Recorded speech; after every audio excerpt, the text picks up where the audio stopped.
You're listening to the Travis Makes Money podcast presented by GoHighLevel.com. For a free 30-day trial of the best all-in-one digital marketing software tool on the planet, just go to GoHighLevel.com/Travis. Hey, moneymakers, welcome back to the Travis Makes Money podcast, where it's our mission to help you make more money. Today on the show, we're talking a little bit about VAs and outsourcing with my new friend, Kirsten Graham. Kirsten understands that time is the most valuable asset for business owners. That's why she helps them transition from being invisible to gaining visibility with the right audiences through strategic video marketing and podcast guesting. Plus, she's done all of this, you leveraging the power of VAs, which is where we're going to spend the majority of our time in this conversation. But before we jump into that, if you're an entrepreneur or solopreneur using multiple softwares for marketing, email, forms, calendars, SMS, reputation management, et cetera, you're probably doing it wrong. You owe it to yourself to check out High Level's all-in-one platform for marketing and automation so that you can get back to focusing on what you know how to do best. They've created an amazing tool that's somehow as simple as it is capable. So join over 3 million other businesses and go to GoHighLevel.com/Travis for a free 30-day trial to see what High Level can do for you. Kirsten, thank you so much for joining me on the show. Travis, thanks for having me. And we are definitely High Level fans. Sean and Robin are amazing. Yeah, love those guys. Awesome. Yeah, I was just had them on the show recently, just out in San Francisco with all three of the founders. We did a couple of interviews out there. It was a lot of fun. It's a great platform. Even for people who are just getting started in entrepreneurship, like it's just you can do basically anything you want to do on there. And I feel like people who are just getting started, who haven't been in the online space for a long time and had to use a lot of different tools that didn't talk to each other and cost a ton of money. Right. They don't really realize how amazing Go High Level is. So yeah, exactly. Amazing. When you have to use 14 different softwares and then you have to have a software that you pay for that integrates all of those softwares. And it's like, well, this just seems ridiculous when one software can do everything for you.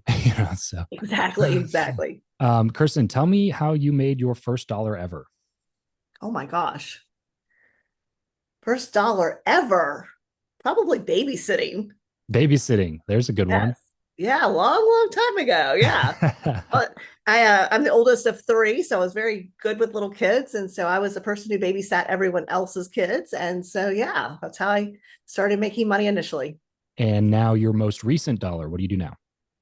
So we really help entrepreneurs learn how to leverage other people's time. And we do that by helping them understand the power of outsourcing. And I love it. I just feel like so many business owners, they work so hard and they're doing things that is not in their best interest to be doing. Yeah. And so that's one of my favorite things. If you're doing a $6 an hour task, you're doing it wrong. You should have someone else doing those tasks for you. So what does your business help people do? Like, do you go recruit the people and train them and stuff like that? Or are you more about education and helping entrepreneurs figure out how to do that on their own?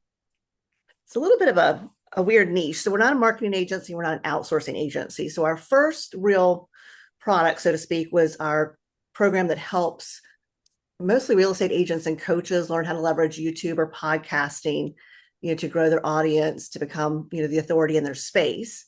And we do that by interviewing, hiring, vetting, and training marketing virtual assistants to take care of their video editing, graphic design, audio editing, social media, everything. I see. But I always say it's a two-way street because there's also cultural differences that people need to understand.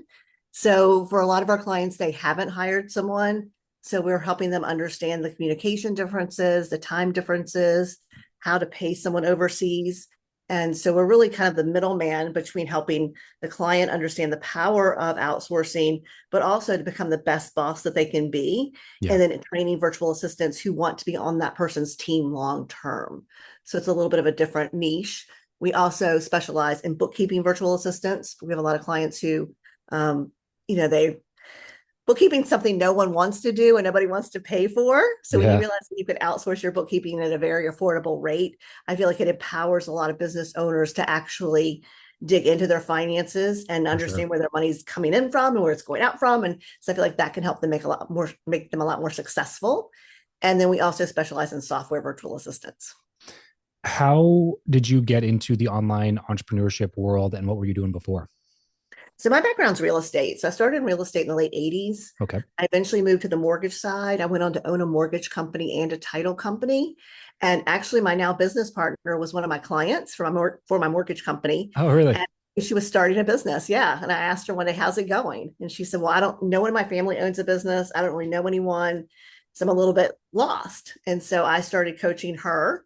and helped her build an agency, mostly with remote talent. And we started outsourcing, it's almost 18 years now, 18 years. And so Wow. that was before Zoom, it was before Skype. It was, we did Yeah. it long, Things were many, much many, more many difficult to times. outsource to the Philippines at that time. Yeah, yeah. It was, I basically said to her, I read about outsourcing. Would you want to try that in your business? And she said, well, if you'll help me, okay. So we kind of went down this rabbit hole, and it turned out to be, a great experience. And I think it's just win-win when you can have these hardworking people halfway around the world who want steady income. They want to work for a company that they believe in and that they can contribute to. Yeah. So it really is win-win. Yeah, no kidding. And you can pay them great income for where they are without breaking the bank for you here. Exactly. Exactly. Yeah. What are the going rates for good outsourced talent these days? I think it depends. If you're looking at most of our bookkeeping VAs and software VAs are running around $6 to $8 an hour, so very reasonable. We don't mark up the labor, so our clients pay their virtual assistants directly. Okay. So when I said we're not an agency, we take a fee on the front end, and then we help the client make sure they have the right virtual assistant. Got it. Marketing virtual assistants, anywhere from $250 to $350 a month to have someone help produce your YouTube videos each week and your social media. We do really talk a lot with our clients about, again, it's easier to hire someone and keep them on your team for a long time than it is to replace people. So when we're interviewing and vetting virtual assistants, we're really looking for people who want to be a part of a team, who want long-term employment. And then we're working with the client to understand that you can offer paid vacations and paid holidays. And, a lot of our clients close the last 2 weeks of the year, so their VAs get that time off as well. So if you treat your virtual assistants really well, and it's not just about how much you pay them, but it can be time off and flex hours and things like that, they will stay with you for years. Yeah, there's a plethora of businesses that are in this space now that do it in completely different models. Yeah. And the thing that I really love about the space is that it can scale as far as you want it to scale, essentially, or you can keep it as kind of like a boutique, smaller business that cranks out 150 to 200,000 a year in revenue that you keep half of because you're the main operator or something like that. But there's also we just dropped an episode with a guy named Nick Huber who bought the controlling stake in a company called somewhere.com. And he bought that when he bought that majority stake, that company was $52 million valuation. And they do essentially the same thing, outsourced work to people overseas. They source talent. So to have it just be like, okay, this is something that I do in my spare time to make extra money, but also if you wanted to make it more than that, you can make it more than that. I don't think people realize how much money is in recruiting and finding talent for businesses. It's a major pain point for businesses. It is. But I think it's also the flip side. The client has to be the right client, right? I feel like we have this whole problem with people want this unicorn employee. They want this person who can do their bookkeeping and do their marketing and can run ads for them and can take care of their email. So they try to find this person who's skilled in everything rather than really understand. You want to hire specifically for very specific tasks and skill sets and let that person work within their unique ability. And that's how you build a really solid business with the right people in the right seat. How did you start this business? There's plenty of ways to do it. You've obviously chosen a specific path. Like we do not recruit, or we're not, we're not paying them. They're not on our staff and then you pay us. We don't charge anything additional. Can you talk through a couple of the different business models that you've seen out there in the space and then why you chose this path specifically? Sure. For us, it was really about empowering the client to start building their own team. And when you hire someone through an agency, so you're paying the agency each month rather than the actual virtual assistant, that virtual assistant still really works for that agency. And they're often working for a lot of different clients. And we find that there can often be a lot of churn, not always, because there's some great agencies out there, but a lot of times there's a lot of churn. So for us, our niche is really empowering the smaller business owner to start to build their own team and to start to have employees working for them directly. And that was what we were really passionate about. And it's worked out really well for both us, the client, and the virtual assistants. So, we get told a lot we're leaving money on the table, but there's a lot of different ways to make money, like you said, in this industry. So I do think that, we can scale to whatever level we want because we have a pretty large team. So that's always doable. It's always easy to build on your business once you have your foundation, Yeah. your systems and processes in place. And then the other thing is we get a lot of referrals. A lot of the VAs that now come to us are being referred by other people because we have such a great reputation for having amazing clients. In this business model, what type of margins are you seeing, or what type of margins should people expect if they get into this type of business? Well, I guess it would really depend, because you can go as far as to have an agency where you have offices in the Philippines and you have people coming in to work there. That's going to be a very different margin. If we were like us, where we basically both work from home, Jeannie and I, so we have a team in the Philippines, we're paying them directly, and then we're interviewing and vetting talent, you can have really high margins because you have very, very little overhead. Mm. And so it really just depends on, I think a lot of people spend money they don't need to spend in their businesses, which destroys their margins. Yeah. So we were pretty lean. Is there a better path, do you think, for exiting the business? Like, I guess, what would be the reason to have a physical space in the Philippines with people coming in? Like, is that just more of a like, oh, well, if someone wants to come in and buy this business, they're going to look for hard assets or something like that? Or is it more just you have no idea why people do that because it doesn't make any sense to you? Well, no, I think it does make sense. It really just depends on your model. So if you're hiring dozens and dozens of full-time people and they work directly for your company, it makes sense for them to come into an office. And then basically you're farming out their labor to other businesses and you're taking that markup. Hmm. So in that case, it makes sense for you to have an office, to have quality control, all of the things that come with that structure. For us, what I love is once a virtual assistant goes to work for a client, then we're completely out of that scenario. And if we've done our job really well, we've hired the right person, we've really helped the client to understand the cultural differences, we've helped the VA to understand the cultural differences. We also provide the standard operating procedures for a lot of the things that the virtual assistants do for our clients. And so the goal is to have them up and running on their own, and we're free to go on and work with the next client. What is the first step to getting involved in this business? Are you going directly to customers? Like, did you niche down first and say, we only help whatever mortgage brokers because that's the world you're familiar with, or we only help this specific type of person get this specific type of VA? You mentioned earlier now that you have some software VAs and you have some bookkeeping VAs and you have marketing talent, and you're now in several different spaces, but I assume it didn't start like that. Yeah, we originally just started with the marketing virtual assistants, and we started focusing really on coaches and consultants because they really can use starting a podcast or starting a YouTube channel. And then the same thing with real estate, because my background is real estate. I always believe if you're in real estate right now and you don't have a YouTube channel yet, you are totally missing out because it's so easy to generate leads through YouTube for real estate agents leveraging local SEO. So we really niched down. We really perfected that. We have a great team that helps us hire and train the virtual assistants before they go to work for our clients. Our clients learn our structure to manage the VAs. And so that has gone really, really well. And so we decided to start helping with the bookkeeping virtual assistants, because I actually, with my one-on-one clients, I've hired for law firms, I've hired medical record directors, I've hired intake specialists overseas. For bookkeeping and CPA firms, I've hired bookkeepers and accountants. So I've been hiring for my one-on-one clients for years for very specific jobs.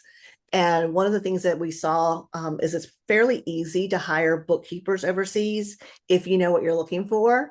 And we also saw that there was a huge need. A lot of really small businesses, they get in trouble, especially real estate agents. They don't always save enough money to pay taxes on those big commissions. Yeah. So we really try to find the problem that we can solve. And so by helping the client understand the power of outsourcing their bookkeeping and us being able to vet trusted bookkeepers for them, as well as we help our clients decide on things like the bookkeeping software. So it's kind of like a full package to help them get everything up and running really quickly. Software, the right VA, understanding the write-offs, and then understanding how to become an empowered CFO, how to work with your bookkeeper each month to really start to learn your profit and loss statement, to start to understand your balance sheet, to start to understand how to make your business as profitable as possible. So that's the other area we're in. Yeah. So really it's just pick something, like examine where you are now, look at your skill sets, look at your relationships, the network that you've built and the time that you've been doing whatever you do.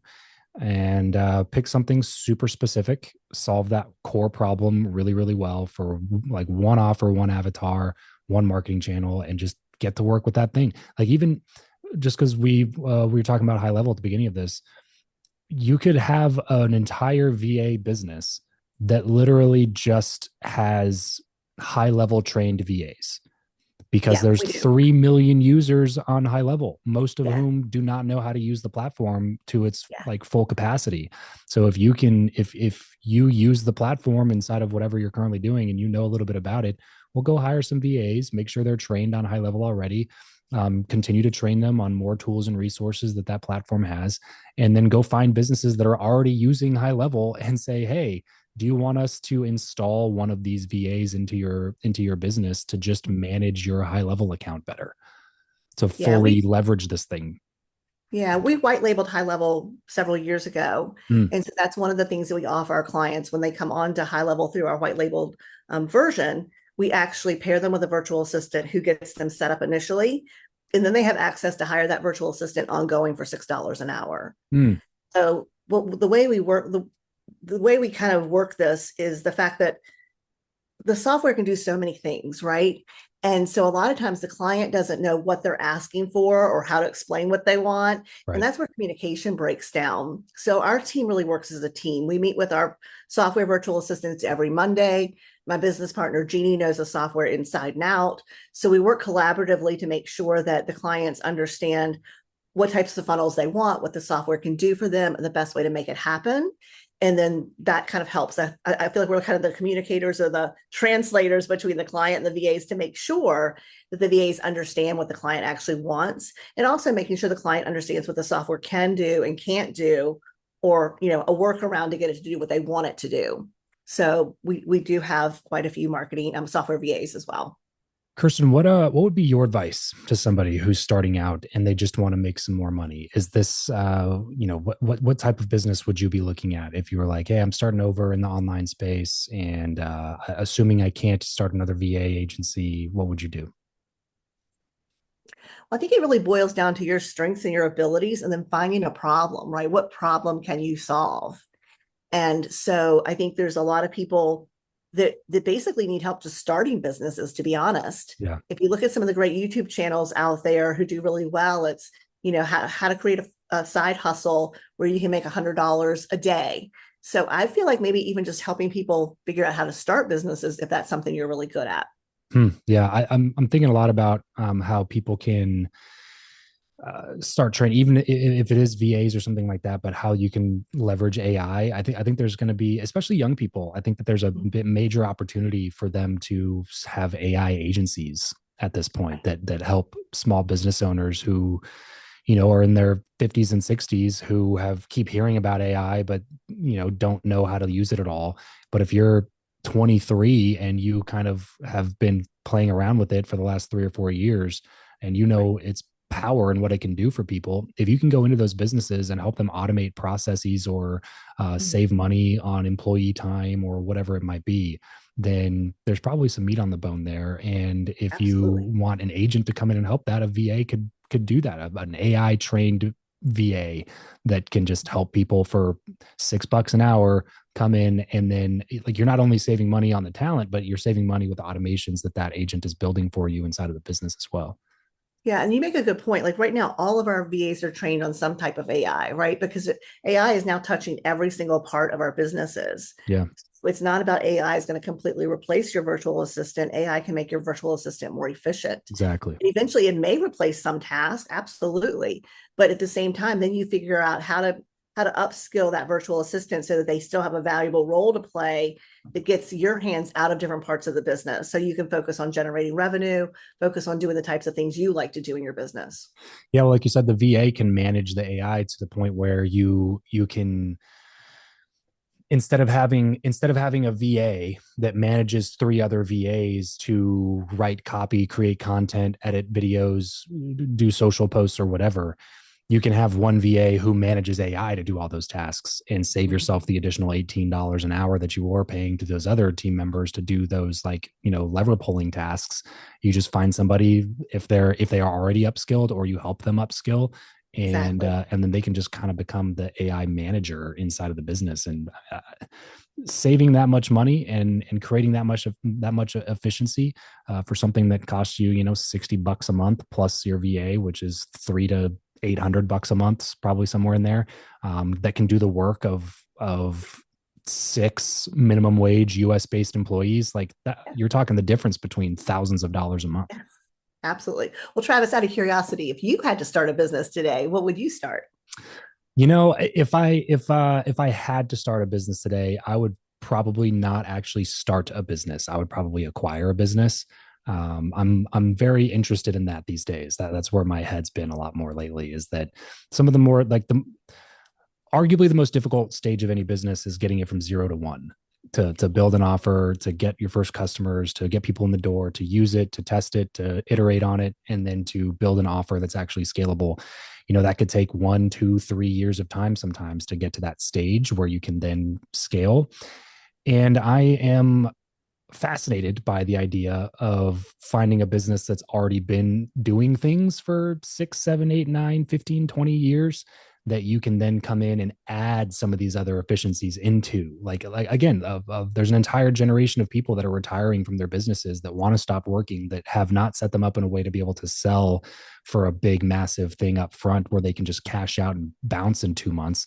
And they're looking for a way to continue to monetize that business without shutting it down, even though they know they can't sell it. So if you have some of these skill sets to be able to hire VAs and train VAs, and you can eliminate 60% of that business's labor costs by outsourcing that work overseas and making it more efficient with AI and automation and systems and processes, then you can take a business that's already proven, that already has an existing database of customers, that you can just make more efficient, bring it into the 21st century, and then start cash flowing on day one, rather than having to take 2 years to figure out how exactly you're going to do it. And you made a good point. There's so many businesses out there that they'll actually close their doors. They are viable businesses that are making money, that are profitable, but the owner never took time to think about, how do I set this up to sell it? Yep. And so often health issues, or they just get fed up, or they're tired, they just close the doors. It's crazy to think about that. And when you think about all these young people who are struggling with the economy and finding jobs, go to work for somebody who's 3 to 5 years away from retiring, Yeah. with the intention that you're going to buy that business. I just had a buddy recently who exited a HVAC company for several $1 million. Mm-hmm. And he's, I think, 34, 35, mid 30s, somewhere in there. But he started working in HVAC when he was like 19 as just a tech. Right. And then basically that's exactly what happened. He was one of 2 or 3 techs. It wasn't like a sellable business, but the owner wanted to leave at that time. So he ended up basically getting promoted, took over the business that, and I say business, it was really more like freelance HVAC technicians type of a thing, that were just getting work from the same guy. And then he turned it into a real business, scaled the business, and then exited for a few million in HVAC, Yeah. at, in his mid 30s. So I think that's fantastic advice, to go learn from somebody who wants to leave their business sooner rather than later, and then build some sort of a deal, compensation structure, whatever, succession plan with them, where you can take over that business and then start implementing a lot of these other things that maybe that business didn't have at that time. Like, you'd be surprised how many businesses are operating still in 2025 without a website. Oh, we know. Trust You know me. what I mean? Like, that's insane. Yes. That's Yes. crazy. Like you would think that problem would have been taken care of by 2010. You know what I Yeah. mean? That like every business would have realized by that point, like, oh, we should probably have a website. Even if it's a crappy website, we should probably have one.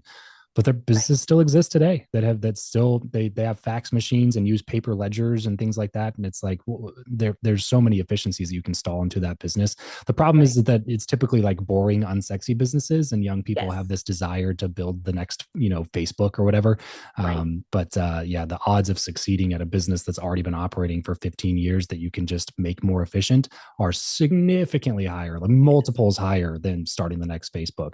So I'm much more fascinated with that idea. And then once you've built something, once you have Yeah. cash flow, once you have some money in the bank, like, then you can go take a big swing and try to build Facebook or whatever. But you can do it from a place of being fortified financially, and not being forced to take on capital that you didn't need to take on, really, just because you got to pay the bills or something like that. I think I'm much more curious about those these days, honestly. Yeah. I think it is the boring businesses that make, there's laundry mats, Yep. again, heating and air conditioning, plumbing, roofing companies, auto mechanic shops, Yeah. all the things that people need. We need our cars to run, right? Yep. So those are very, again, boring, not glamorous, but they're things that are they're always going to be profitable. They're always going to be needed. And ironically, now they're the things that are not going to be replaced by AI anytime soon. At Right. some point probably, but right now, no. Even though like all these really technically high skilled, high paying jobs that have been historically this way for a really long time, those are going to get hammered in the next 5 to 10 years. Software engineers that are used to making 600 grand a year working for 3 companies out of a spare bedroom in their house. If AI is going to replace 80% of the software engineer workforce, because it can write code and work 24/7 and not ask for time off or vacations, or doesn't get sick, doesn't have paid leave, doesn't have maternity leave, you know what I mean? Like they're going to opt for that software to do that thing. But Absolutely. plumbing, it's going to be a long time before AI can like have a robot come into your house and fix your and like diagnose and fix your plumbing issue. HVAC, same thing. Roofing, same thing. People have to do that and will continue to do that for some period of time anyway, until like robotics catches up to the innovation that AI has. You know what I mean? So, yeah, I think you make a great point. Yeah, and I hope I'm around long enough to see that, because it's going to be pretty amazing. It's going to be crazy. It's going to be crazy. It is. Yes. Kirsten, thank you so much for taking the time to join me on the show today. Where can people go to learn more about you? Yeah, they can go to sixfigurebusinesscoaching.com and check us out there. And I'm happy to have a conversation. Is that six with a Yeah. number or spelled out? SIX spelled out. SIX, six figure Businesscoaching.com. businesscoaching.com. Yes. Sixfigurebusinesscoaching.com to go check out some more information from Kirsten and potentially hire her and her team to help you automate and outsource some of the tasks that you are still annoyingly spending your time on. Kirsten, thank you so much for taking the time. Everybody else listening, remember, money only solves your money problems, but it's a little bit easier to solve the rest of your problems if you got some money in the bank. So let's solve that problem first here on the Travis Makes Money podcast. Thanks for tuning in. We'll catch you next time. Peace out.